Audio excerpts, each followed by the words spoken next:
Ele veio, pão da vida, luz do mundo.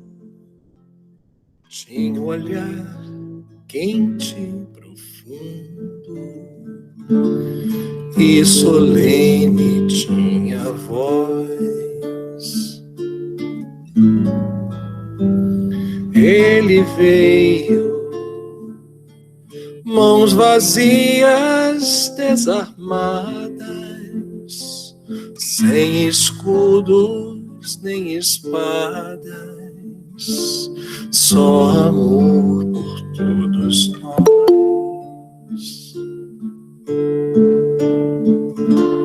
Toda noite sem estrelas, ele ilumina. E as nuvens mais escuras ele desfaz. Ele veio e agitou e tirou a nossa calma, mas nos trouxe a sua paz. Boa noite, pessoal.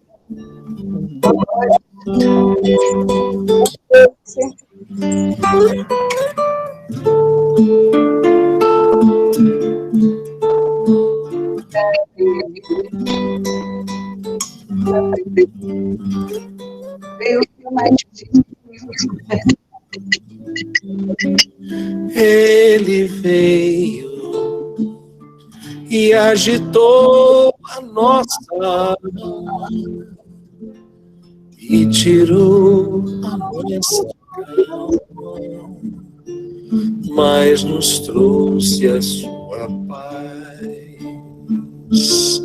mas nos trouxe a sua paz, mas nos trouxe a sua paz.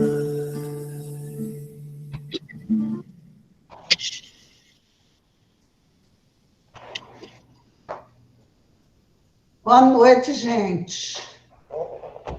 Tudo bem? Será que estão me ouvindo? Boa noite. Boa noite, Vera. Boa noite, Helena. Já sei que estou sendo... Parabéns pelo aniversário, Rita Helena. Hã? Quem que fez aniversário? Eu? Rita Helena. Eu fiz no mesmo dia da Dona América. Você é do dia da Dona América, meus parabéns. Obrigada, obrigada. Obrigada, Dora.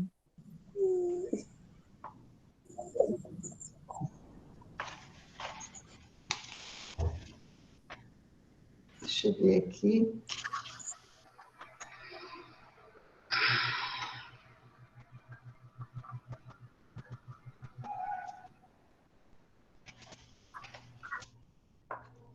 Quer ver uma coisa bem interessante?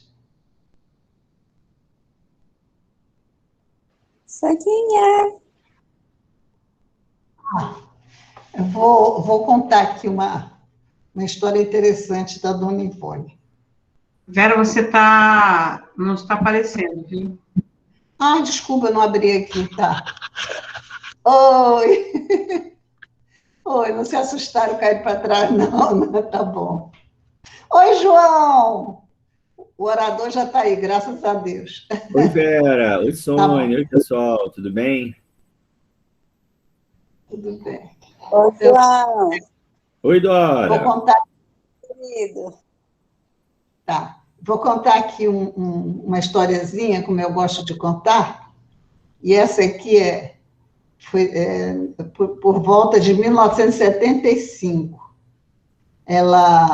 Dona Ivone, ela recebeu um grande apoio da Federação Espírita Brasileira a partir da publicação de seus livros, cuja sequência chegou a 12, estabelecendo o convívio fraterno e carinhoso com a citada instituição, a qual muito amor, conforme ela mesma afirmou quando de uma entrevista em 1975. Aliás, quando eu estive com a dona, uma das vezes que eu estive na casa dela, a primeira vez que eu fui lá, ela falou que ela tinha um grande carinho pela FEB, que era o único lugar em que ela confiava. Ela não gostava muito dos centros, não, mas ela disse que ela confiava muito, muito na federação. Até ela relatou um fato para mim, que ela foi fazer um estudo numa casa espírita. Aí eles começaram assim, primeiro poesias, depois um esquete, depois música, depois tudo, e ela esperando a vez dela falar, né? Quando chegou a vez dela falar, ela se levantou e disse, bom, agora eu vou me embora, porque vocês tomaram o meu tempo todo. Então, ela foi embora, ela não falou, não. Ela ficou tão indignada com aquilo, com tanta comemoração, tanto festejo, né, que o objetivo principal era o estudo, né? Bom, mas aqui ela falou aqui nessa ocasião, em 1975, que um amparo celeste a acolheu a tal ponto que ela passou a considerar a FEB como a casa paterna dela. Em novembro de 1964, residindo, então, na cidade do Rio de Janeiro, vocês sabem que a Dona Ivone morou em várias cidades, a gente já falou aqui que o pai dela era da rede ferroviária, ele viajava muito, né? Inesperadamente, um belo cartão postal, vindo de Varsóvia, Polônia, escrito em Esperanto, convidando-a a manter correspondência com o remetente, um senhor ZP. Ela aqui nos pede desculpa por não revelar a identidade completa do missivista. Então, recebeu a carta em esperanto, bacana, lá da Polônia. Uma violenta emoção tomou conta do seu ser. Havia na carta uma força magnética que os aproximava, conquanto a grande distância que separava os seus corpos fosse grande, né? Em cidades distantes. A partir daí, passou a manter correspondência com aquele que era o não menos querido e inesquecível Roberto de Canalejas. Quem leu as obras da Dona Ivone sabe bem quem é o Roberto de Canalejas. Foi marido dela, não, algumas vezes. Suicidou-se por causa dela uma vez. Entretanto, ela ainda ignorava tal realidade. ZP era engenheiro mecânico muito culto e suas cartas, como as de Ivone, eram, a essa altura, suaves e belas, até mesmo apaixonadas. E eram tantas que já não sabiam de que carta estavam recebendo a resposta. Em pouco tempo, a serva fiel do Cristo, em mediunidade de resgate, na presente existência terrena, que ela teve, né? Com a facilidade que tinha de se desdobrar, uma das várias modalidades mediúnicas que possuía, visitava-o na capital polonesa. Ela desdobrava lá aqui no Rio de Janeiro, ia lá para a Polônia, ela visitava. Conhecia-lhe as roupas, acompanhei-lhe algumas vezes os passos pelas vias públicas da cidade, de mãos dadas com ele. Assistia de quando em vez ao seu almoço, pois se esse fenômeno acontecia aqui no Rio de Janeiro, às 8 horas da manhã, em Varsóvia, seriam 12, meio-dia, 4 horas de diferença, né? Em vista da diferença de fusos horários de um país para outro. Viu por várias vezes sentado à escrivaninha no escritório da firma onde trabalhava, e até nos cafés da cidade, se o desdobramento acontecia no decorrer do dia, o que frequentemente se verificava, porque, prolongando-se o meu trabalho mediúnico, até às 2 horas da madrugada, tinha necessidade de repousar durante o dia. Né? Da parte de ZP, ele também descrevia com precisão locais da cidade maravilhosa, onde não raro passeavam juntos a partir do reencontro favorecido pela comunicação encetada através da língua Esperanto. Contudo, ninguém foge ao destino. O que não se esperava aconteceu. Então, ele lá da Polônia, né, ele se desdobrava e vinha aqui ao Rio de Janeiro, e ela daqui desdobrava e ia lá à Polônia, a Varsóvia, né? Aí, o que foi que aconteceu? Uma carta de ZP, ela me contou esse fato pessoalmente, uma carta de ZP dando conta de sua próxima viagem, que seria ao Brasil, chega-lhe às mãos trêmulas. Nela constava a data de 12 de maio de 1976 para sua chegada a Rio de Janeiro, a serviço da firma para a qual trabalhava. Iria finalmente conhecê-la de perto. Faltou coragem, no entanto, à médium de Camilo, para a efetivação desse encontro, que talvez não tivesse mesmo que se efetivar, pelo menos no plano material. Ivone alegou ter de atender a um compromisso inadiável na mesma data na cidade matogrossense de Cuiabá, o que não correspondia à realidade, como afirmou mais tarde a um amigo seu. O caso deles era espiritual e ela não desejava mudar-lhe a feição.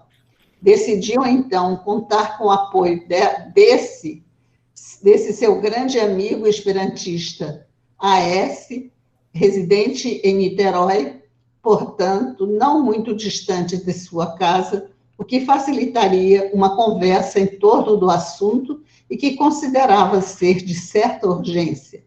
Feito isso, a S recebeu ZP, ouvindo as suas confidências em Esperanto, ante o adiantado conhecimento desse idioma por parte de AS. Assim, o encontro entre Ivone e ZP não se realizou. Frustrante, né? muito frustrante mesmo. Ela contou esse caso para mim. Ela contou que ela pediu ajuda para o Charles. Aqui ela não conta isso. Ela pediu ajuda para o Charles. O Charles é que providenciou essa viagem, esse negócio dela ir para o Mato Grosso, né? E esse amigo dela, de Niterói, ajudou atendendo o rapaz, né? Convidando para conversar. É uma história muito interessante, né, gente? E passei 1 minuto do tempo. Desculpa.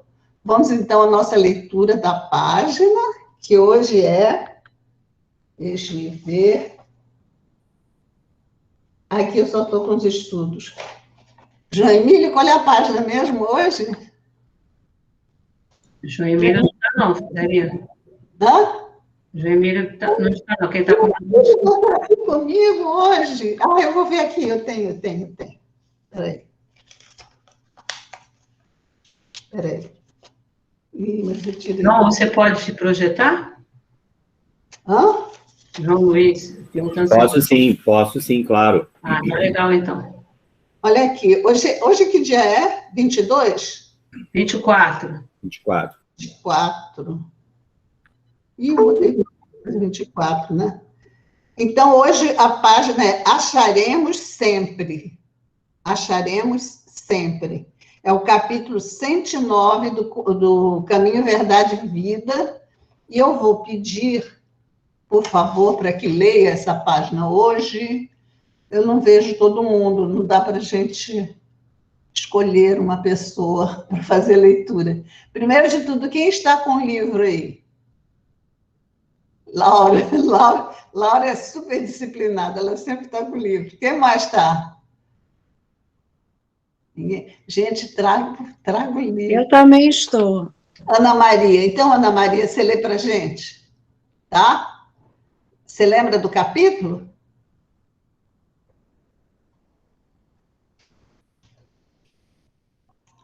Capítulo 109.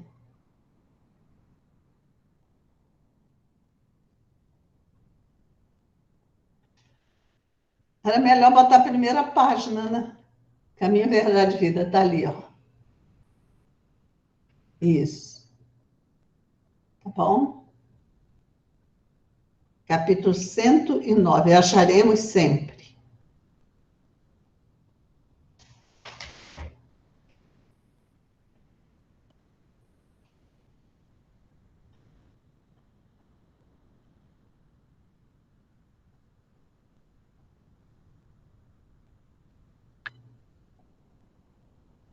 Isso.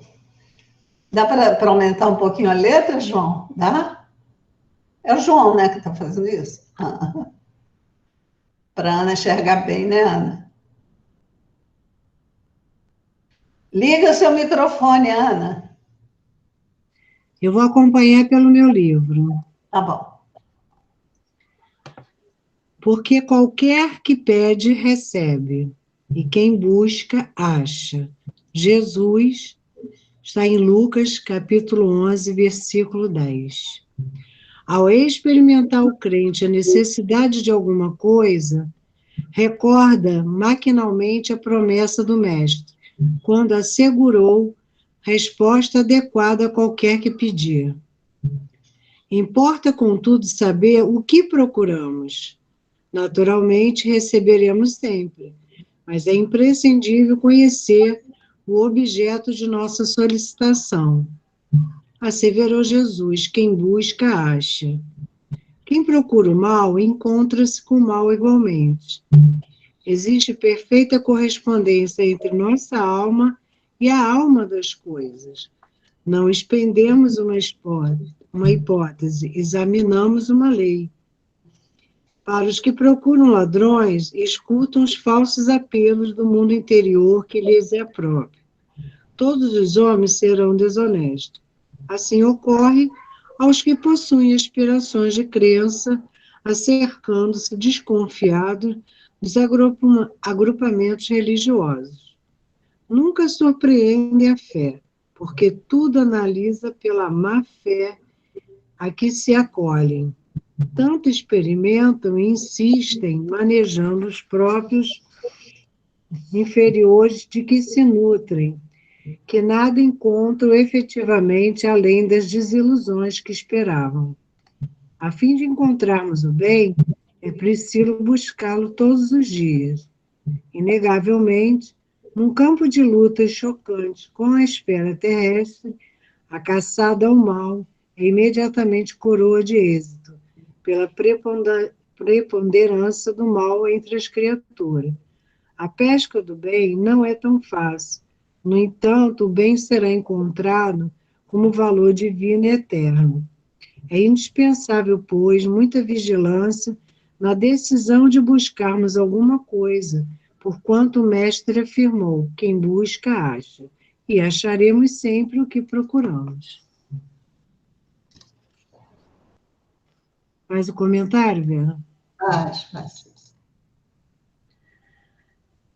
Pois é, eu estava até conversando com uma pessoa sobre isso, né?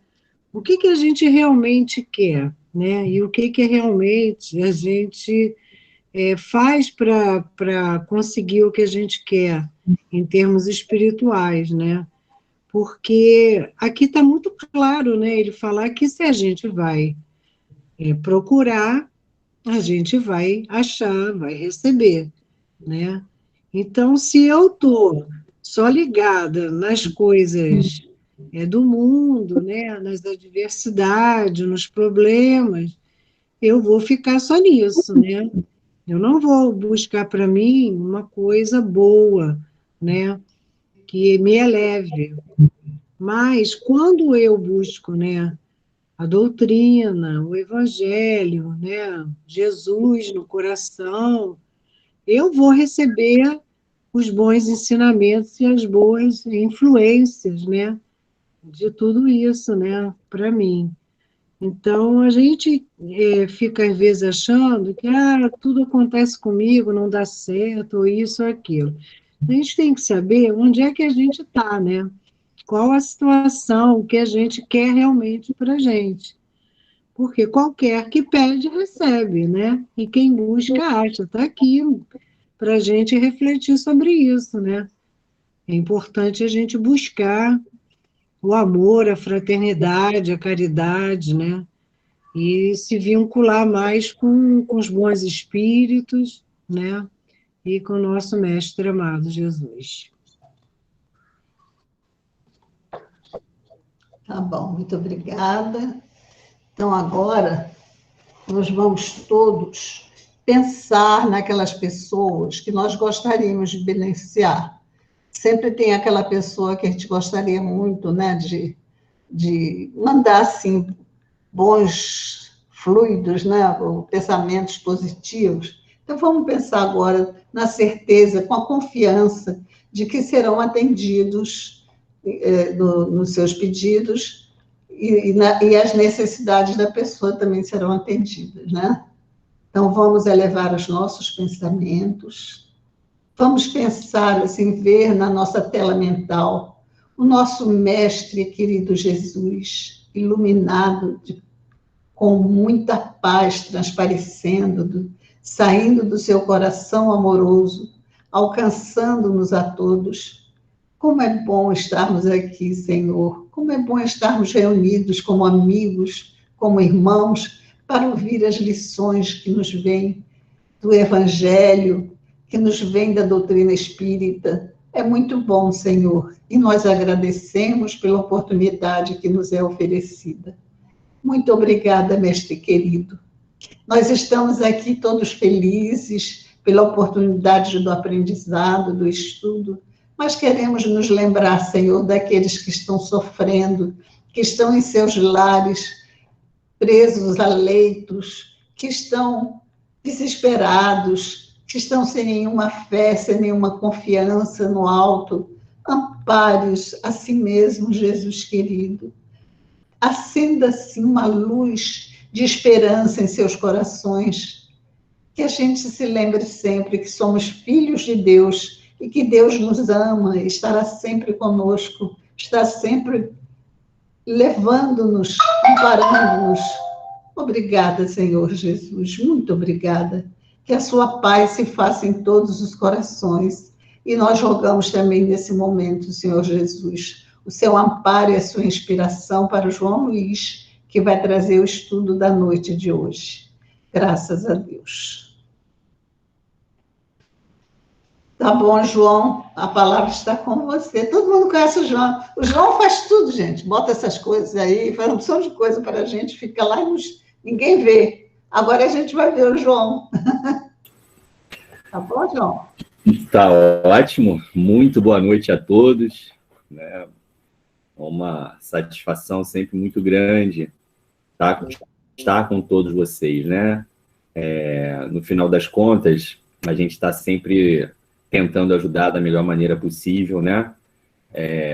Em todos os momentos aí, para que a gente consiga colocar a nossa querida agremiação de pé sempre, né? Sempre está com tudo em cima. Bom, hoje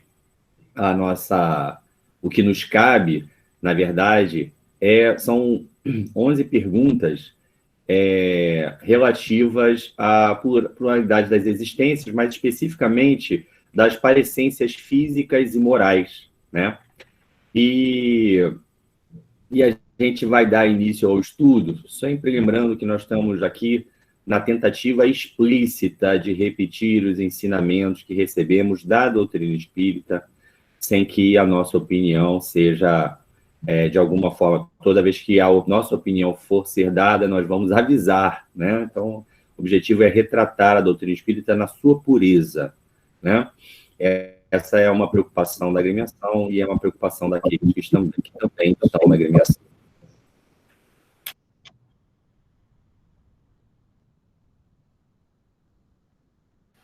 João, você fechou o microfone. Fechei o microfone? Desde o começo? Não. Vocês não ouviram nada que eu falei? Ouvimos. Tá, desculpa. Desculpa, então, eu usei o espaço aqui para pular de coisa, ele fechou. Então, nós vamos aos créditos, né? Os livros que nós vamos usar, o livro dos Espíritos. É necessário ler tudo, Vera? Gustavo, é necessário ler tudo? O pessoal tem lido. Tá bom. Kardec e Allan, o livro dos Espíritos, Princípios da Doutrina Espírita, a tradução de Guilherme Ribeiro, da edição de 18/4/1857. É a 8ª edição, Rio de Janeiro, FEB, 1998. Kardec e Allan, o Evangelho segundo o Espiritismo, tradução de Guilherme Ribeiro, da edição de abril de 1864. 129ª edição de Rio de Janeiro, FEB 04/2009. Diversos autores, Bíblia Sagrada, o Velho e o Novo Testamento, tradução de João Ferreira de Almeida, revista e corrigida, edição de 1995. São Paulo, Sociedade Bíblica do Brasil, 1995. E também Pereira, Ivone A., pelos Espíritos, Léo Tolstói e Charles, Sublimação, 3ª edição, Rio de Janeiro, FEB 2006. Bom, vamos ao nosso estudo, né? As questões que nos cabem do Livro dos Espíritos, 207 a 217, parecências físicas e morais. Antes da gente começar, talvez alguns já saibam, mas a gente procura sempre lembrar das coisas básicas da doutrina espírita, né? Os princípios básicos da doutrina espírita. Ninguém pode ser espírita, vamos dizer assim, se não souber ou se não acreditar nesses conceitos, nesses princípios básicos, né? Quais são esses princípios? Alguém ajuda? Qual é o princípio fundamental que dá origem a tudo? Dou-lhe uma. Deus. Depois, nós temos a imortalidade da alma. Depois, nós temos a reencarnação. Depois, nós temos a comunicabilidade dos espíritos. Depois, nós temos a pluralidade dos mundos habitados. Tá? Então, esses são os nossos princípios básicos. Também nós vamos tratar dos elementos gerais do universo, é importante para a gente dar prosseguimento ao estudo, né? O conteúdo dele necessita desse entendimento. Bom, nós temos os elementos gerais do universo, que é Deus, que é o nosso Pai.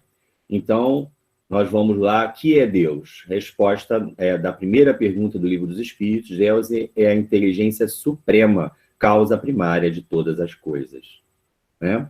E aí Deus cria a matéria e o espírito. A matéria, o que é? Define-se geralmente a matéria como sendo o que tem extensão, o que é capaz de nos impressionar os sentidos, o que é impenetrável. São exatas essas definições? Resposta à questão 22. Do vosso ponto de vista, elas o são, porque não falais senão do que conheceis. Mas a matéria existe em estados que ignorais. Pode ser, por exemplo, tão etérea e sutil que nenhuma impressão vos cause aos sentidos. Contudo, é sempre matéria. Para vós, porém, não seria. E do outro lado, então, aqui eu coloquei água e ferro, já a gente conversa sobre isso aqui, para poder ficar claro essa definição. Clara essa definição. Espírito, questão 23. Que é o espírito? Resposta dos espíritos, o princípio inteligente do universo. Bom, dentre esses espíritos, nós temos Jesus. Qual tipo, questão 624, qual o tipo mais perfeito que Deus tem oferecido ao homem para lhe servir de guia e modelo? Resposta, pura e simples, Jesus. E aí vem um comentário de Kardec que julgamos interessante. Para o homem, Jesus constitui o tipo da perfeição moral a que a humanidade pode aspirar na Terra. Deus nos oferece como mais perfeito modelo e a doutrina que ensinou é a expressão mais pura da lei do Senhor, porque sendo ele o mais puro de quantos têm aparecido na Terra, o Espírito Divino o animava. Aí tem eu acho que ficou para trás essa palavra modelo aí. Bom, de toda forma, Jesus representa para nós, encarnados, aquilo que nós conseguimos fazer enquanto encarnado. Ficou claro isso, ele veio pessoalmente para dizer para nós, ou para exemplificar para nós, exatamente aquilo que nós poderíamos fazer. Nem mais, nem menos, né? Talvez até mais, porque a gente poderia se desenvolver num outro patamar que, enfim, não vale a pena essa discussão. Mas o fato é que ele é o nosso modelo, nosso guia, tá? Então, voltemos. Então, nós temos Deus, matéria e espírito. Daí eu pergunto a vocês, e a luz é o quê? É matéria?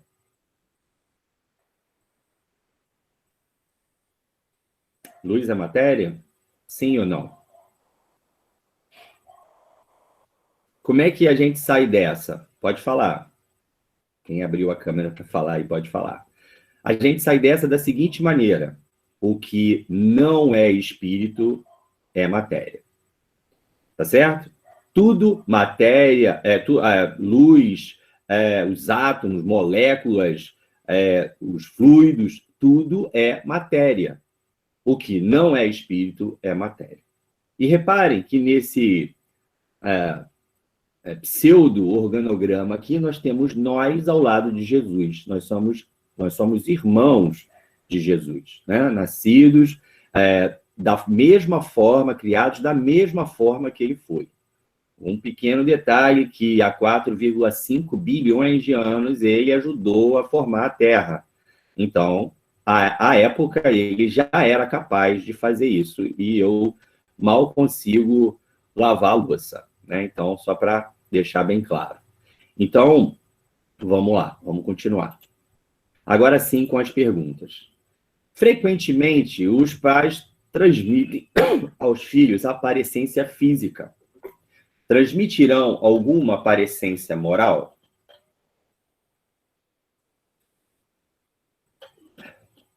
Então, fica claro por essa introdução que nós fizemos, que não é possível transmitir parecências morais. Por quê? Não, que diferentes são as almas ou espíritos de uns e outros. O corpo deriva do corpo, mas o espírito não procede do espírito.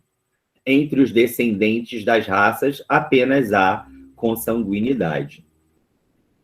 Ao que parece, né, isso é da época de Kardec, mas se a gente for lembrar em João, capítulo 3, versículo 6, Jesus já tinha dito: o que é nascido da carne é carne, e o que é nascido do Espírito é Espírito. Isso está lá no Novo Testamento, tá certo? Então, só para ratificar essa questão aqui com as próprias palavras de Jesus, tá? Bom, de onde se originam as parecências morais que costumam haver entre pais e filhos? Bom, elas costumam, que uns e outros são espíritos simpáticos que reciprocamente se atraíram pela analogia dos pendores. Então, esse fato de nós termos a mesma sintonia, os mesmos pendores, as mesmas inclinações, nos atraem aos espíritos que, porventura, estão na mesma família. Pode não ser assim, pode ser totalmente ao contrário, mas, em alguns casos, é por isso que se parecem. Lembrando, para uma coisa ser verdade, ela tem que ser aplicável para todos os casos, não pode haver exceção, né? Esse foi o conceito que Kardec usou para ter essa universalidade do conhecimento do espírito, né? dos espíritos. Então, ele tinha perguntado para vários médios, para vários espíritos, em localidades diferentes, as respostas convergiram para essas que a gente vê aqui. Só que, por exemplo, essa da analogia dos pendores, né, da atração dos pendores, não se aplica em todas as famílias. Algumas têm dificuldades gravíssimas, né, que a gente sabe. Bom, vamos lá. Nenhuma influência exercem os espíritos dos pais sobre o filho depois do nascimento deste? Ao contrário, né? Ao contrário, bem grande influência exercem. Conforme já dissemos, os espíritos têm que contribuir para o progresso uns dos outros. Por que eles já disseram? Já a gente chega, nós estamos na questão 208, reparem. Pois bem, os espíritos dos pais têm por missão desenvolver os de seus filhos pela educação. Constitui-lhes isso uma tarefa. Tornar-se-ão culpados se vierem a falhar no seu desempenho. Tá faltando o verbo ali. Então, agora, nós vamos lá para saber que progresso é esse, que pergunta é essa, né? Essa pergunta é muito querida, né? Qual o objetivo da encarnação dos espíritos? Então, nós separamos um pedaço dela. Deus lhes impõe a encarnação com o fim de fazê-los chegar à perfeição. Daí o progresso lá daquela resposta na 208. Para uns é expiação, para outros missão. Mas para alcançarem essa perfeição, a que todos nós vamos chegar, que fique claro, tem que sofrer todas as vicissitudes, todas as dificuldades da existência corporal. Nisso é que está a expiação. Que dificuldades são essas? As dificuldades que se originam do corpo, né? Do próprio corpo. O corpo necessita de água, o corpo necessita de sono, o corpo necessita de comida, então todas essas necessidades e muitas outras, né, nos colocam nessa posição de desenvolvimento, né? Eu usei no ESD da quarta-feira uma expressão que foi endossada pela Laura, é a questão do casulo, e da lagarta e da borboleta, né? E eu agora não vou mais colocar em dúvida, que me parece que é correto. Se você tem uma lagarta e ela está tentando se livrar do casulo, você não deve ajudá-la. Por quê? Porque ela precisa fazer aquela força, aquela dificuldade, vencer aquela dificuldade, para que as asas da borboleta se tornem fortes. Você ajuda, se ela não faz essa força, a borboleta fica com a asa murcha e ela não vai voar. Olha só que coisa. Um suposto amor, né, uma suposta solidariedade, uma suposta fraternidade, ao contrário do que nós poderíamos imaginar, traz uma dificuldade extrema para aquele ser de Deus, né? Então, vamos dar continuidade aqui. Então, pois bem, os espíritos pais têm por missão. Que missão? Qual é a missão? Vamos lá. Está lá no Evangelho segundo o Espiritismo, capítulo 14, honrai a vosso pai e a vossa mãe, e tem 9, ingratidão dos filhos e os laços de família. Provavelmente a gente já leu isso aqui umas centenas de vezes. Mas é sempre bom, né? Já estamos na Terra, né? Passando por essas dificuldades todas que nós conhecemos, então é sempre bom relembrar. Ó espíritas, compreendei agora o grande papel da humanidade. Compreendei que quando produzis um corpo, a alma que nele encarna vem do espaço para progredir. Inteirai-vos dos vossos deveres e ponde todo o vosso amor em aproximar Deus dessa alma. Olha só a missão dos pais: aproximar de Deus os filhos. Tal a missão que vos está confiada e cuja recompensa recebereis se fielmente cumprirdes. Os vossos cuidados e a educação que lhe dareis auxiliarão seu aperfeiçoamento e o seu bem-estar futuro. Lembrai-vos de que a cada pai e a cada mãe perguntará a Deus: que fizestes do filho confiado à vossa guarda? Se por culpa vossa ele se conservou atrasado, tereis como castigo vê-lo entre os espíritos sofredores, quando de vós dependia que fosse ditoso. Então vós mesmos, assediados de remorsos, pedireis que vos seja concedido reparar a vossa falta. Solicitareis para vós e para ele outra encarnação, em que o cerqueis de melhores cuidados, em que ele, cheio de reconhecimento, vos retribuirá com o seu amor. É engraçado que toda vez que eu leio isso aqui, eu presto atenção, fica muito, me choca. Pedireis que vos seja concedido reparar a vossa falta. Quem acha que não pediu para reparar a vossa falta nessa encarnação que nós estamos? Provavelmente ninguém, né? Todos nós achamos com certeza que estamos aqui para reparar alguma falta. Porque nós sabemos das nossas próprias más inclinações, daquilo que nos interessa, que na verdade é contra o nosso interesse de progresso, né? Contra nós mesmos. Nós sabemos nossos vícios, as nossas dificuldades. Mas nós já pedimos essa nova oportunidade. Então, dentro da doutrina espírita, com esses conhecimentos, aumenta a nossa responsabilidade de que, ainda que tenhamos falhado até agora, 20 horas e 59 minutos, do dia 24 de 5 de 2021, que nós possamos fazer um novo começo, como diria Chico Xavier, e começarmos a nos encaminharmos verdadeiramente, sinceramente, à construção dessa nova mulher ou desse novo homem em nós mesmos, baseados nesses conhecimentos da doutrina espírita. Voltemos então para as nossas perguntas. Tornar-se-ão culpados se vierem a falhar no seu desempenho. No Evangelho segundo o Espiritismo, em Sede Perfeitos, que é o homem de bem, o item 3, tem um dos parágrafos que diz: usa, mas não abusa dos bens que lhe são concedidos. Sabe ele, o homem de bem, que é um depósito de que terá de prestar contas. E que o mais prejudicial emprego que lhe pode dar é o de aplicá-lo à satisfação de suas paixões. No Novo Testamento, nós temos, no capítulo 5 de Mateus, nos versículos 25 e 26, algo que endossa essas palavras.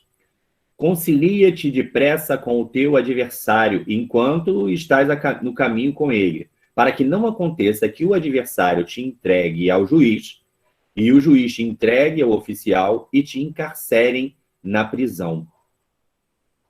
Em verdade, te digo que de maneira nenhuma sairás dali. Na verdade, o versículo 25 foi colocado só para a gente saber da onde é dali. Dali é a prisão. Enquanto não pagares o último centil. O que seria essa prisão?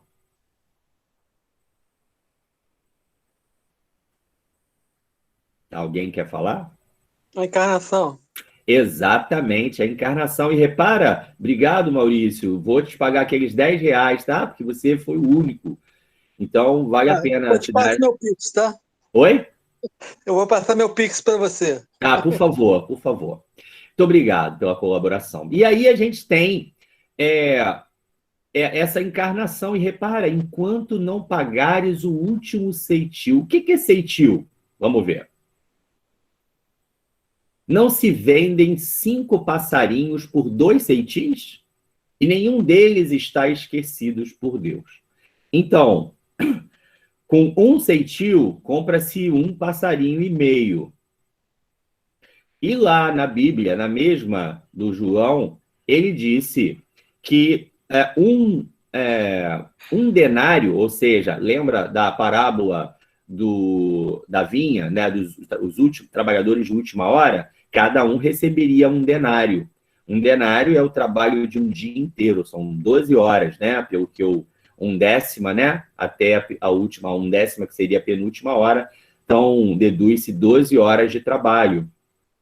12 horas de trabalho para ganhar 1 denário. E 1 denário, segundo o João aqui, né, o tradutor da Bíblia, é 1/16 de 1 denário. Então, o ceitil é uma pequena parcela, não é R$1 milhão, não é uma coisa gigante, não, é ceitil, enquanto não pagares o ceitil.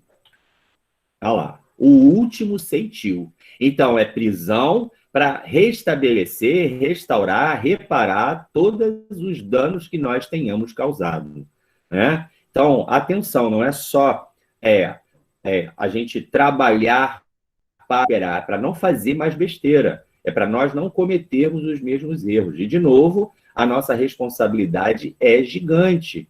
Saber que, quando o corpo para de funcionar, vai continuar existindo, significa, por dedução, que vai responder por tudo que fez, por tudo que falou e até pelo que pensou.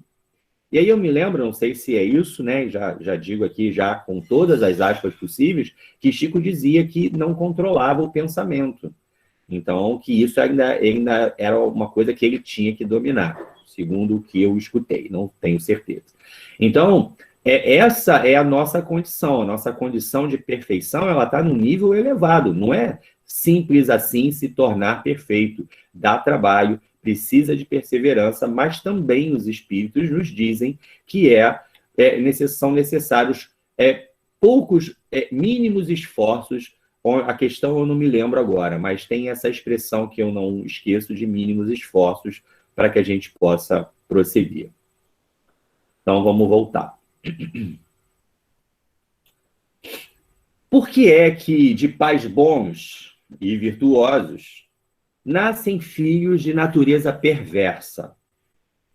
Por outra, por que é que as boas qualidades dos pais nem sempre atraem, por simpatia, um bom espírito para lhes animar o filho?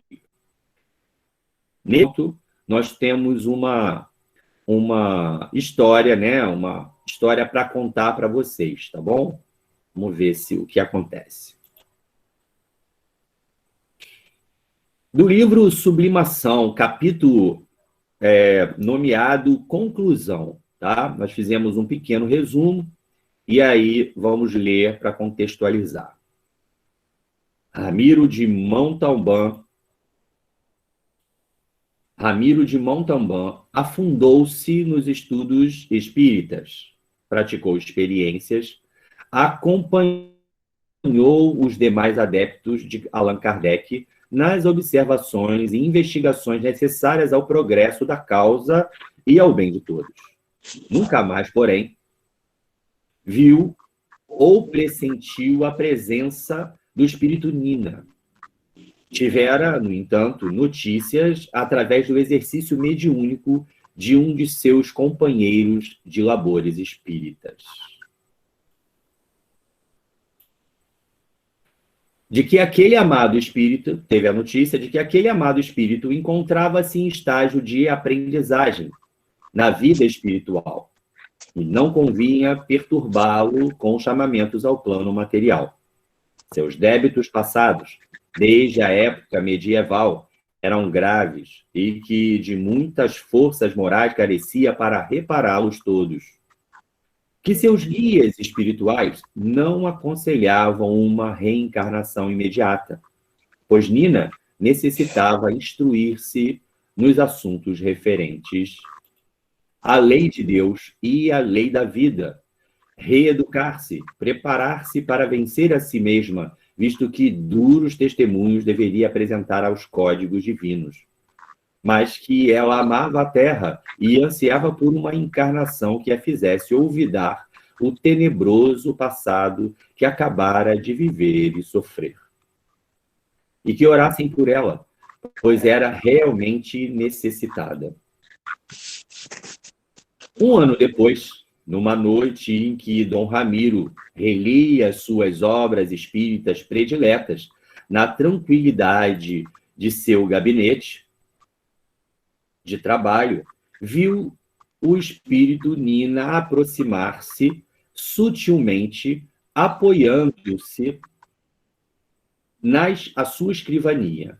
Compreendeu que ela continuava a respeitá-lo como antes, pois sua atitude discreta era a mesma do seu tempo de vida terrena.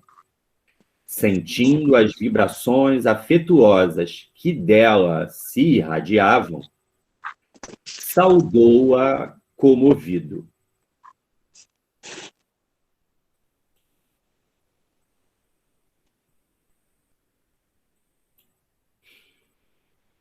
Deus te abençoe, minha querida filha espiritual. Desejas falar-me? És feliz? Sofres porventura? Que poderei fazer por ti? Estou às tuas ordens. Fala e te atenderei naquilo que Deus permitir. Desejo agradecer o que fizestes por mim. Não vos esqueci. E também dizer que vos amo profundamente. Sempre vos amei. Eu sei, querida Nina, há muito tempo que eu sabia que me amavas assim e te agradeço. Fui vossa irmã em mais de uma existência, quase uma filha. Nossas almas estão poderosamente ligadas por elos afetivos desde séculos. E essa certeza consola e rejubila minha pobre alma. Eu sabia também disso, minha querida, e a alegria imensa penetrou também a minha alma. Não quero, não posso separar-me de vós. Quando me separo, como ainda ontem, torno-me desgraçada. É preciso ser forte, minha irmã, confiar em Deus para enfrentarmos e vencermos o martírio de uma separação pelo renascimento punitivo. E por isso venho pedir-vos um favor, já que também me amais. Pede-o, filha, minha filha. Eu amo Constância também, e estou igualmente ligada a ela pelos laços do passado. Ela vos ama desde séculos. Sempre desejou ser vossa esposa, mas até hoje não conseguiu realizar esse caro sonho do seu coração.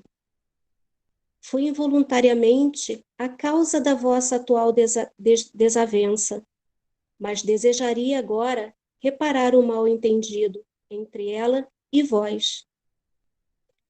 Rogo-vos, meu amado irmão, escrevei a Constância, propondo-lhe reconciliação.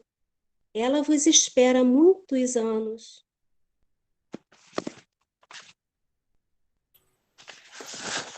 Oh, mas isso não será um tanto penoso para mim? Constância é lembrada com saudade pelo meu coração. O convívio ressuscitará o amor, que está ofendido e adormentado, mas não esquecido. Casai-vos com ela. Eu tenho necessidade de retornar à terra e quisera ser vossa filha, pois no passado tenho sido quase uma filha para vós. Só assim lograrei felicidade. Não sei ser sensata nem feliz apartada de vós. Ó Nina, minha filha, ter-te junto de mim, sem que ninguém me acuse por isso,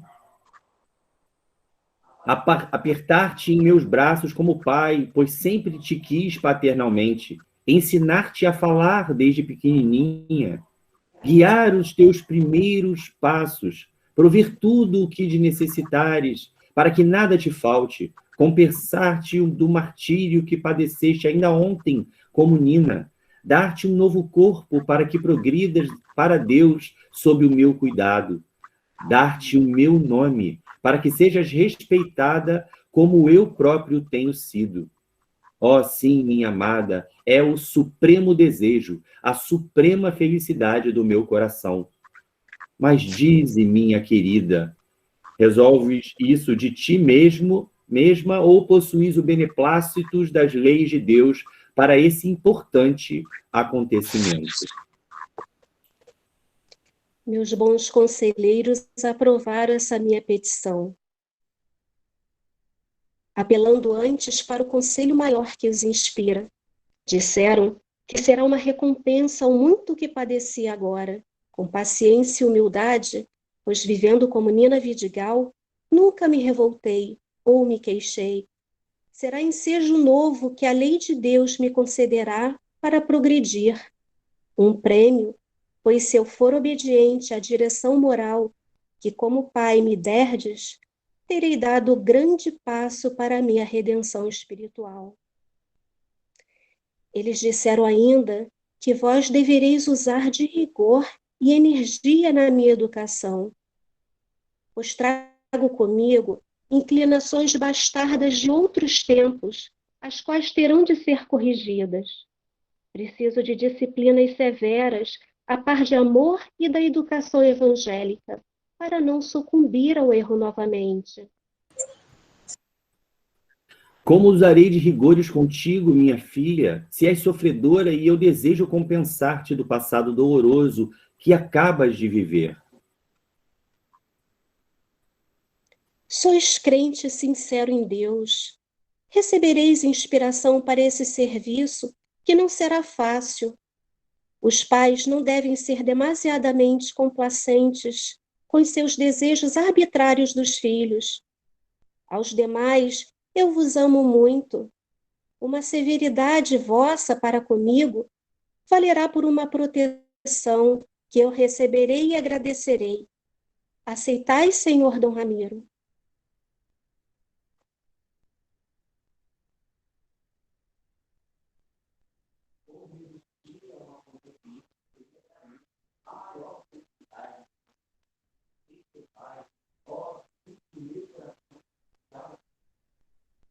Então, escrevei a Constância, e eu vos ajudarei. E a mim, maior felicidade.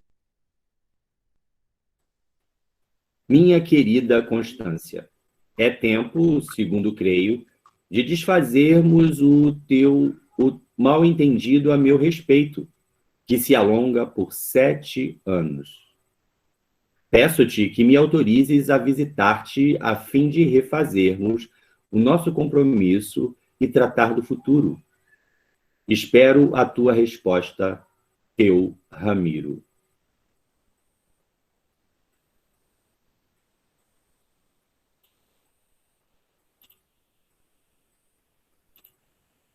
Bom, nós separamos essa história porque ela dá uma boa relação com a questão do bom espírito poder animar o filho, né? A questão Por que é que de pais bons e virtuosos nascem os filhos de natureza perversa? Por outra, por que é que as boas qualidades dos pais nem sempre atraem por simpatia um bom espírito para lhes animar o filho?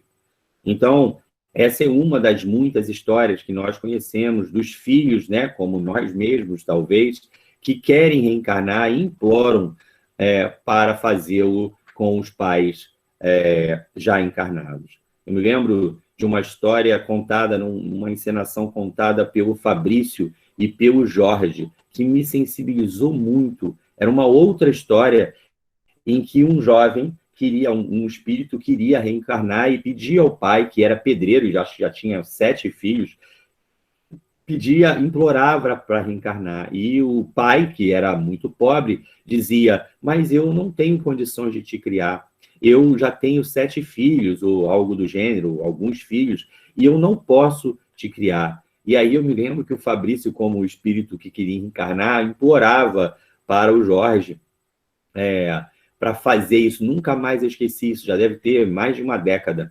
E implorava, porque ele dizia: eu vou te ajudar. Quando eu crescer, eu vou te ajudar a tomar conta dos meus irmãos, a te ajudar em casa com as despesas. Enfim, foi muito sensibilizadora esse pedido. E nossos filhos, nós mesmos e nossos filhos, imploraram, provavelmente, para nós, para estarem aqui conosco, né, nas nossas vidas. E reparem que a gente separou aqui alguns pedaços importantes que chamam muita atenção. O próprio Espírito diz: devereis usar de rigor e energia na minha educação, pois trago comigo inclinações bastardas de outros tempos, as quais terão de ser corrigidas. Preciso de disciplinas severas, a par do amor e da educação evangélica, para não sucumbir ao erro novamente. E aí o que nós geralmente falamos, né? Como usarei de rigores contigo, minha filha, se és sofredora e desejo compensar-te do passado doloroso que acabas de viver? Os pais não devem, segundo o espírito Nina, os pais não devem ser demasiadamente complacentes com os desejos arbitrários dos filhos. Uma severidade vossa para comigo valerá por uma proteção que eu receberei e agradecerei. Então, voltando aqui à resposta dos espíritos, não é raro que um mau espírito lhe sejam dados bons pais, na esperança de que seus conselhos o encaminhem por melhor senda, e muitas vezes Deus concede o que deseja. Pelos seus pensamentos, questão 210, e preces, podem os pais atrair para o corpo informação do filho um bom espírito, de preferência a um inferior? Resposta negativa. Não, mas podem melhorar o espírito do filho que lhes nasceu e está confiado. Esse o dever deles. Os maus filhos são uma provação para os pais. 211. Donde deriva a semelhança de caráter que muitas vezes existe entre dois irmãos mormente gêmeos? Espíritos simpáticos que se aproximam por analogia de sentimentos e se sentem felizes por estar juntos. Ou seja, é mais uma repetição, né, daquela questão da atração, né? Em muitos momentos, os espíritos se atraem para, que têm as mesmas inclinações, se atraem para uma mesma família. Há dois espíritos, ou por outra, duas almas nas crianças cujos corpos nascem ligados, tendo comuns alguns órgãos, são siameses, né? Sim, mas a semelhança entre elas é tal que faz-vos pareçam, em muitos casos, uma só. Pois que nos gêmeos os espíritos encarnam por simpatia, de onde provém a aversão que às vezes se nota entre eles. Não é de regra que sejam simpáticos os espíritos dos gêmeos. Mesma coisa daquela outra pergunta, né, da questão de que nem todos os casos são iguais.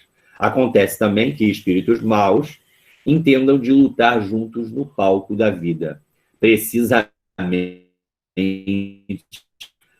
no mesmo momento, no mesmo período. Eles dão início a essa luta praticamente no mesmo momento do nascimento, né? Um logo após o outro. Que se deve pensar dessas histórias de crianças que lutam no seio materno? Lendas. Para significarem quão inveterado era o ódio que reciprocamente se votavam, figuram-no a se fazer sentir antes do nascimento delas. Em geral, não levais muito em conta as imagens poéticas. Que é o que dá origem ao caráter distintivo que se nota em cada povo. Também os espíritos se agrupam em famílias, formando-as pela analogia de seus pendores mais ou menos puros, conforme a elevação que tenham alcançado. Pois bem, um povo é uma grande família formada pela reunião de espíritos simpáticos. Na tendência que apresentam os membros dessas famílias para se unirem, é que está a origem da semelhança que, existindo entre os indivíduos, constitui o caráter distintivo de cada povo. Ou seja, vão se agrupando os espíritos que têm, são simpáticos e esses espíritos, esses grupamentos vão gerando o povo. Julgas que espíritos bons e humanitários procurem para nele encarnar um povo rude e grosseiro? Não. Os espíritos simpatizam com as coletividades como simpatizam com os indivíduos. Naquelas em cujo seio se encontrem, eles se acham no meio que lhes é próprio. Em suas novas existências, conservará o espírito traços do caráter moral de suas existências anteriores? Isso pode dar-se, mas melhorando-se, ele muda. Pode também acontecer que sua posição social venha a ser outra. Se de senhor passa a escravo, inteiramente diversos serão seus gostos e dificilmente os reconhecerias.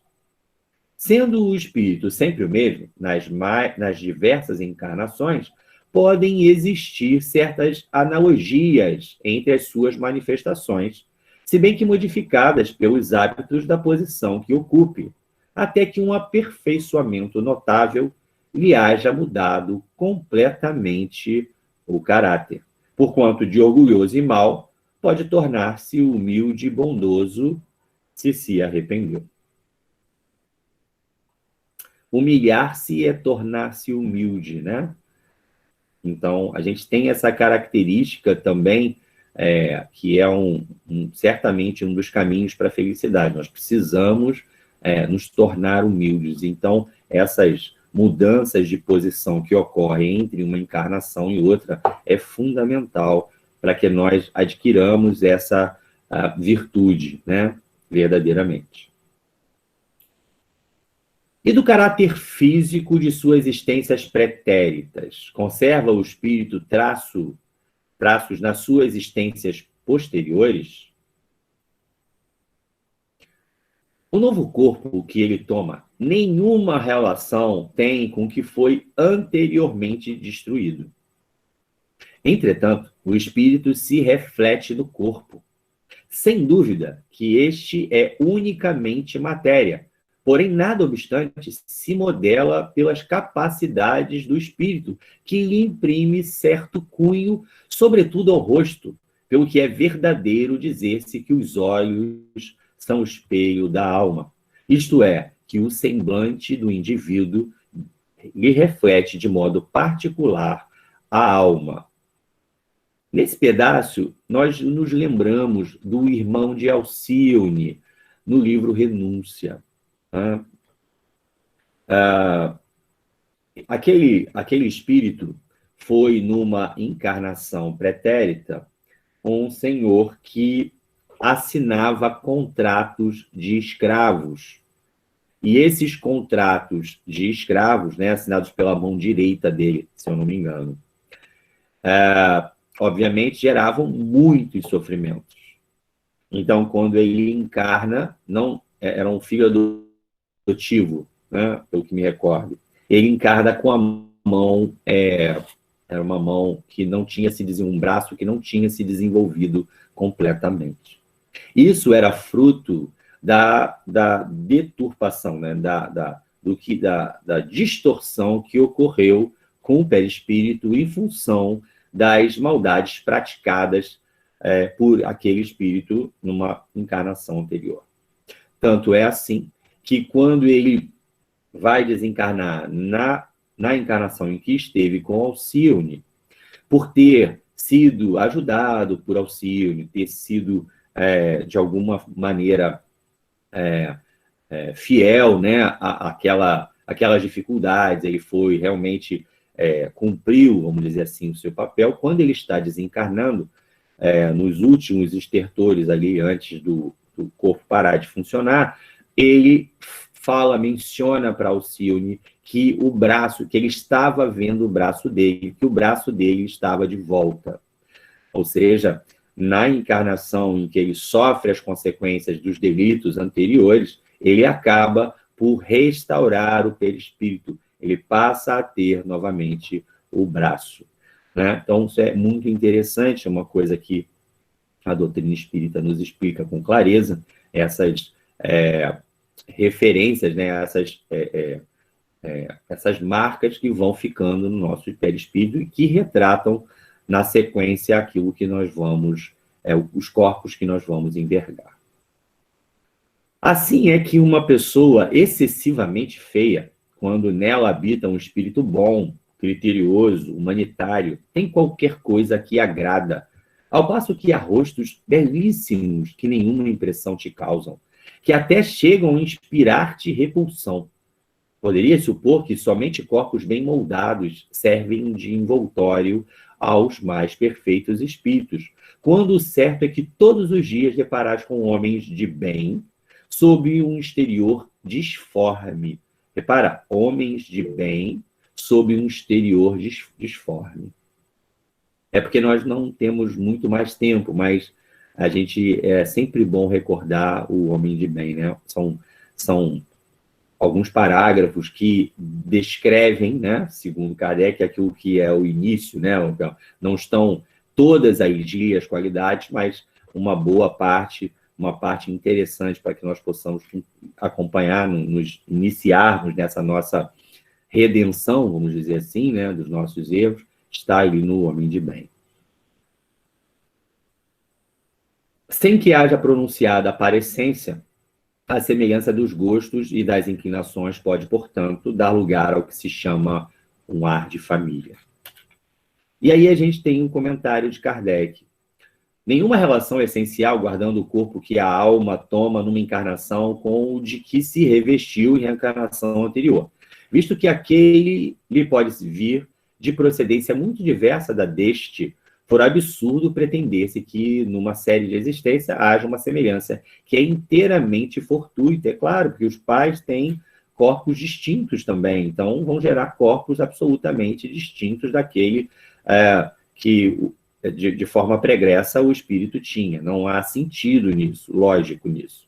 Todavia, as qualidades do espírito frequentemente modificam os órgãos que lhe servem para as manifestações e lhe imprimem ao semblante físico e até ao conjunto de suas maneiras um cunho especial. É assim que, sob um envoltório corporal da mais humilde aparência, se pode depurar a expressão da grandeza e da dignidade, enquanto, sob um envoltório de aspecto senhoril, se percebe frequentemente a da baixeza e da ignomínia. Não é pouco frequente observar-se que certas pessoas, elevando-se da mais ínfima posição, tomam sem esforços os hábitos e as maneiras da alta sociedade. Parece que elas aí vêm a achar-se de novo no seu elemento. Outras, contrariamente, apesar do nascimento e da educação, se mostram sempre deslocadas em tal meio. De que modo se há de explicar esse fato, senão como reflexo daquilo que o espírito foi antes? Bom, são 21h30. Gostaria de dirigir a vocês algumas poucas palavras. Essa foi a nossa contribuição para esse estudo do Livro dos Espíritos, das nossas... Pois não? Se você tiver mais alguma coisa para falar, porque você tem mais uns 20 minutos. Ah, é? Vai até 9h50? A gente não tem mais passe, né? Olha só que legal. Ah, então a gente poderia alongar o nosso papo aqui, muito importante, né, para as nossas reflexões de todos nós, né? Nós temos uma oportunidade bendita com a doutrina espírita, né? Essas lições dessas perguntas, do 207 a 217, nos esclarece muitas coisas que outras pessoas não têm acesso, não é verdade?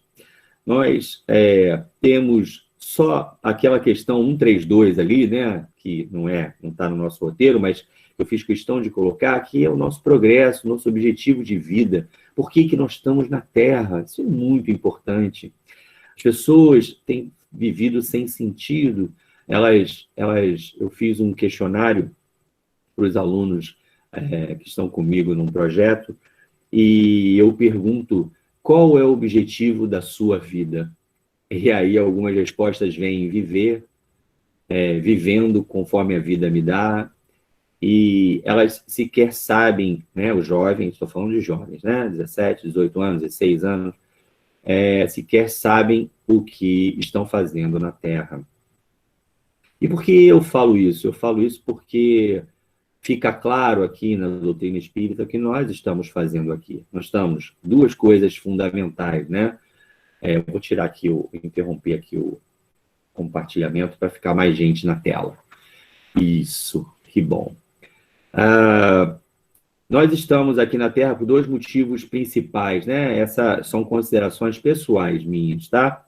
Então, que fique claro que pode ser contestado, mas de forma objetiva, para mim, nós temos dois objetivos claros aqui na Terra. O primeiro é chegarmos à perfeição. É por isso que nós estamos aqui. Nós não estamos aqui porque nós vamos viver simplesmente. Não, nós estamos aqui em busca da perfeição, para aprimorarmos as nossas virtudes, para eliminarmos os nossos vícios e nos tornarmos perfeitos. A doutrina espírita também nos diz que todos nós vamos chegar a essa perfeição. E a perfeição está ligada diretamente à felicidade. Porque se nós não tivermos vícios, e é fácil perceber que quando alguém tem ciúme, quando alguém tem inveja, quando alguém tem essas dificuldades de toda sorte, por exemplo, vamos falar da inveja. Basta que a pessoa exista para o invejoso ficar desesperado. Qualquer coisa, às vezes a pessoa não está fazendo nada, ela acha, está tomando um sorvete e a pessoa está com inveja. Sim, um sorvete não é muita coisa, mas ela está com inveja. Questão do ciúme também, questão do ciúme. Às vezes a pessoa, o seu esposo, sua esposa, o seu companheiro e a sua companheira não está fazendo nada e você está se corroendo porque está com ciúme. Então, esses vícios, essas coisas, nós precisamos eliminar, porque elas são a porta de entrada da nossa infelicidade. E tem uma frase que eu gosto muito, que eu aprendi na Casa Espírita, ouvi na Casa Espírita: eu nunca vi ninguém dizer que está trabalhando para ser infeliz. Olha, hoje eu vou fazer todo o esforço para ser infeliz. Isso não existe. Isso não existe. Eu nunca ouvi alguém dizer isso. Mas nós, ao mesmo tempo, de forma absolutamente inconsistente, e isso é grave, como espíritas principalmente, nós trabalhamos, eu em primeiro lugar, trabalhamos pela nossa infelicidade em muitos casos, em que nos inclinamos a atender os nossos interesses egoísticos, pessoais. Interesses que não se coadunam, que não fazem parte das leis de Deus, que, ao contrário, as ferem. E a segunda coisa é que nós, além de caminharmos para a perfeição, no meio do caminho, também está lá na questão 132, nós precisamos ajudar aqueles que estão ao nosso redor, porque nós temos uma tarefa que Deus nos designa. Isso é ratificado em breves notícias em breve notícia lá no livro Paulo Estevão, está bem claro. Todo mundo tem um ministério. Todo mundo tem um ministério. Ou porque a gente acha que não tem. São dois os motivos, agora não vou me lembrar e não vou falar porque para não ficar diferente do que o Emmanuel fala. Então, tem dois motivos, né, para a gente achar que não tem isso. E os dois motivos são muito ruins para a gente. Nós temos um ministério, sim, e esse ministério passa pelos filhos que nós recebemos. E que, em alguns casos, negligenciamos por diversos motivos, não cabe a crítica. Não é isso o ponto. O ponto é que nós temos que nos ajudar. Nós temos que trabalhar. Esses espíritos que estão conosco são espíritos que, muitas vezes, imploraram para estar conosco. E nós, muitas vezes, deixamos acontecer as coisas à revelia. Nós vamos ser responsabilizados. De outra feita, nós somos muito rigorosos, muito severos, excessivamente severos. E aí eu me lembro daquela história de que o espírito estava lá na estrada tomando conta uma zona rural, tomando conta de um espírito, né? E ele estava maltratando um animal. Estava maltratando, vivia maltratando.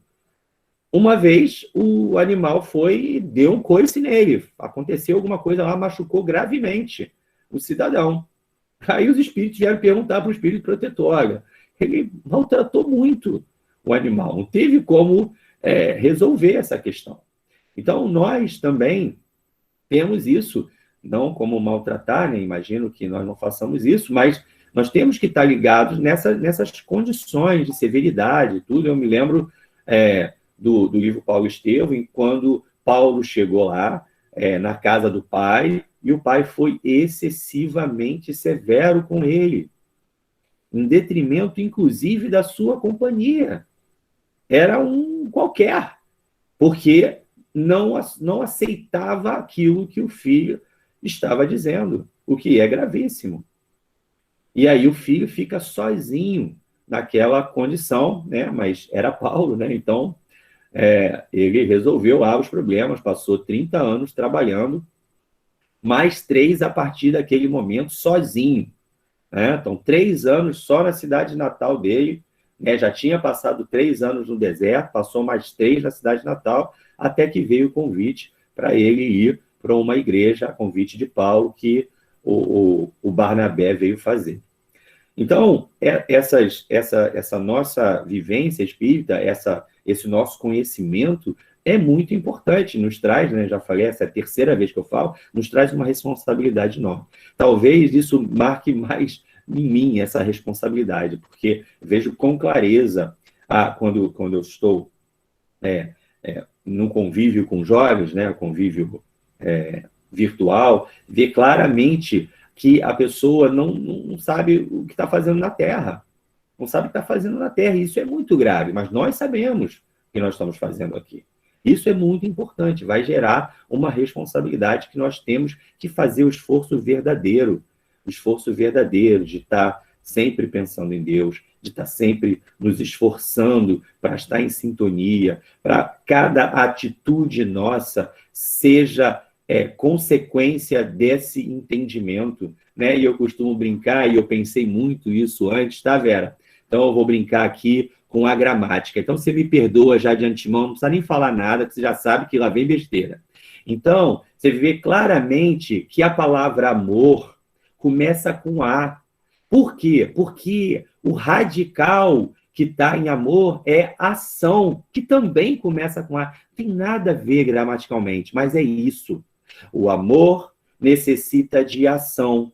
Um amor verdadeiro, ele é como a fé, precisa de ação. Às vezes, a pessoa diz que ama da boca para fora, isso também cobro dos meus alunos. Eu digo para eles, assim, como assim você ama e quando a mãe pede para lavar uma louça, você diz que, não posso lavar a louça? Como assim? O amor é isso. O amor é a ação efetiva, o cuidado, o carinho. É isso que nós temos que fazer uns com os outros. E esse momento que nós estamos vivendo deixa claro qual é a vontade, deixa muito claro qual é a vontade de Deus. A vontade de Deus isso é a minha visão, tá? Novo parênteses. Cuidem das suas famílias. cuidem daqueles mais próximos. Unam-se para solucionar os problemas. Deixem de pensar só em vocês. Isso agora parece uma coisa óbvia. Não é possível ser feliz, olha só, não é possível ser feliz se um dos nossos irmãos não for feliz. Esse irmão, vai criar dificuldades muitas para nós. Nós vamos ser, vamos dizer assim, importunados por ele. Porque ele tem o mesmo, as mesmas, da mesma essência que nós. Ele quer sobreviver, ele quer melhorar, ele quer, enfim, satisfazer os seus desejos. Não precisamos entrar em desejos inferiores, mas ele quer satisfazer minimamente as suas carências. E ele vai trazer dificuldade. Então, por exemplo, em termos de vacina, não adianta vacinar os países ricos. Nós vamos precisar vacinar todo mundo. Adivinha por quê? Porque se um não estiver vacinado e contrair a doença nesse caso, vai espalhar de novo. E é um espalhamento exponencial, né? Só para trazer um pouco de matemática aqui para o nosso estudo. Qual é a metade de 2 elevado a 100? 2 elevado a 100 é um número monstruoso. Qual é a metade? Alguém sabe? Eu tenho algumas esperanças aqui de alguns matemáticos. 2 elevado, Maurício, cara, não tenho tanto dinheiro assim para dar para você, não, cara. Tô precisando de dinheiro, meu filho. Tem que colaborar. É isso aí. Então, 2 elevado a 99. Por quê? Porque 2 a 100, potência de 100, para nós dividirmos por 2, a primeira potência, 2, mantém-se a base, diminui-se os expoentes. 100 menos 1 dá 99. Então, 2 a 99. 2 a 99 é um número gigante. É tão gigante quanto 2 elevado a 100. Então, quando nós fazemos a exponenciação do espalhamento desse vírus, do contágio desse vírus, ele vai se propagar indefinidamente. Não tem definição. Não tem como parar. A gente tem que se unir. Esse é o ponto. E a humanidade precisa se unir. Como nos unimos para fazer a vacina? Um tempo recorde. Se eu não me engano, alguém pode me corrigir, eram 10 anos para fazer uma vacina. Fizemos em 1. É um recorde.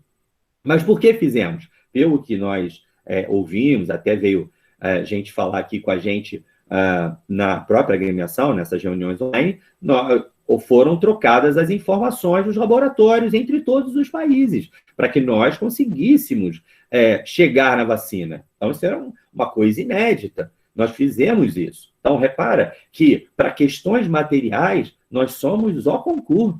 Não precisamos nem de ajuda. Nós vamos lá e precisamos sim. Mas nós vamos lá e nós fazemos. Agora, a questão moral é que é o ponto. O egoísmo, a visão de que é primeiro nós, depois nós, e aí depois nós também. Então, não pode ser assim. Nós precisamos ter essa visão. E quem vamos dizer assim, quem são as pessoas, né, que vão... quem são os trabalhadores que vão fazer isso, né? De quem será mais cobrado isso? Dos trabalhadores espíritas, daqueles que detêm esse conhecimento que está acima de muitos outros, não acima do que é superior, mas é um conhecimento que clareia a mente, que ilumina os nossos caminhos. Nós sabemos já o que nós podemos e não podemos fazer. Por último, eu queria lembrar, nesses 5 minutos que faltam, eu queria lembrar de uma coisa que me veio à mente agora, provavelmente uma inspiração, a respeito do primeiro capítulo do livro Nosso Lar. Como é descrito por André Luiz, aquelas dores, aquele sofrimento que ele recebe ao desencarnar, né? Então, de forma bem resumida, o André Luiz teve um câncer, e ele morreu por conta disso. Foi um suicídio indireto em função do seu mau comportamento. Então, no livro Nosso Lar, primeiro capítulo, ele retrata as condições em que ele estava no mundo espiritual, lá num local inferior, que ele se ligou. Esse local, entendam, por favor, né, para que não haja dúvida, é a nossa mente que produz, é para onde nós nos inclinamos a estar junto com outros espíritos nas mesmas condições. Falamos isso durante o estudo aqui. Então, imaginem sofrer sede e não morrer. Imagina, ele ficou 8 anos preso nessas condições. E mais, ele ficou tendo visita de um espírito superior, de um bom espírito, todos os dias, em função dos pedidos da sua mãe, que estava numa outra esfera espiritual. Então, ele, André Luiz, não conseguia ver. Será que nós conseguimos ver o que nós precisamos fazer? Porque quando ele chegou no nível máximo de perda de força, quando ele não tinha mais o que fazer no egoísmo dele, vamos dizer assim, né? Isso é palavras minhas, são palavras minhas. Quando ele gastou o egoísmo que ele tinha, quando ele gastou o orgulho que ele tinha, ele se dobra e pede ajuda a Deus. E a ajuda, como sempre, vem imediatamente. Imediatamente vem o socorro e ele é retirado lá daquela situação difícil em que ele está. E aí ele percebe que, depois de algum tempo restabelecido, ele percebe o que ele precisa fazer. E o que ele precisa fazer? Trabalhar. O diploma de médico não dava nem autoridade, não dava nem o direito dele ser enfermeiro. Diploma de médico, estudos de uma década, não são capazes, no mundo espiritual, de de ser enfermeiro, no caso do André Luiz. Né? Não sei o outro caso, mas no caso do André Luiz. E ele foi limpar vômito, isso, literalmente isso. Tá? Então, nós precisamos nos conscientizar de todos esses conhecimentos para que nós realmente mudemos os nossos hábitos. Importante frisar isso, para que a gente possa tomar as ações, né? Dividir o nosso tempo, dividir a nossa energia em coisas que possam construir um novo espírito, um espírito sem aqueles erros do passado, que possam realmente se depurar. E nós vamos lembrar que isso não tem relação com coisas grandiosas.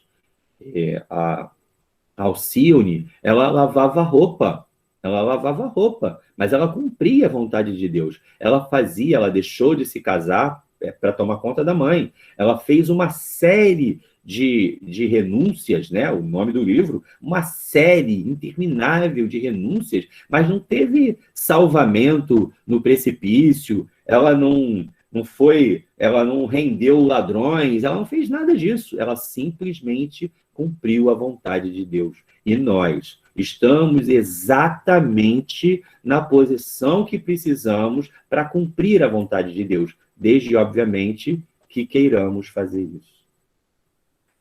Eu muito agradeço a oportunidade de estar aqui com vocês mais uma vez, né?